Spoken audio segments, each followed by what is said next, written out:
దైవ దూషణ అన్నటువంటి ఒక కథ చెప్పి ఇప్పుడు అల్లా గురించినో లేకపోతే ఆ మతానికి సంబంధించినటువంటి ఫ్లాగ్‌నో తీసుకొచ్చి ఇంటి మీద పెట్టి, మనం అది తీసి పక్కన పెట్టామనుకోండి, అదుగో నువ్వు మా దైవాన్ని ఇట్లా దూషించావు అనేదే ఈ దైవ ద్రోహ గొడవలు. బంగ్లాదేశ్‌లో జరిగేది, పాకిస్తాన్‌లో జరిగేది, అన్య మతస్థుల్ని భయపెట్టేది అదే. వాళ్ళ ఖురాన్ తీసుకొచ్చి మన ఇంటి ముందు గుమ్మం దగ్గర పెడతారు. మనం అది తీసి పక్కన పెట్టామనుకోండి, నువ్వు అట్లా పక్కన పడేస్తావు అదని చెప్పేసి రచ్చరచ్చ చేసేస్తారు.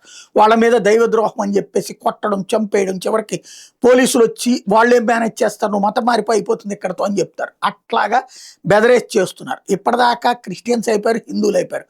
ఏ ఖలిస్తానీ అంటూ ఇప్పుడు మన పంజాబ్‌లో ఉన్నట్టు సిక్కులు అక్కడ సిక్కులు కలుద్దాం అనుకుంటే ఇప్పుడు సిక్కు కుటుంబాల మీద పట్టం ప్రారంభమైంది. తాజాగా ఈ రాడికల్ బ్యాచ్ అందరూ కలిసి ఒక సిక్కుల కుటుంబం సర్గోదా ప్రాంతంలో ఉన్నటువంటి వాళ్ళని కిడ్నాప్ చేసి గన్ పాయింట్‌లో వాళ్ళందరినీ కూడా మతం మార్చినటువంటి సంఘటన ఇప్పుడు సోషల్ మీడియాలో పోస్ట్ చేసినటువంటి సిట్యుయేషన్ కనబడుతుంది.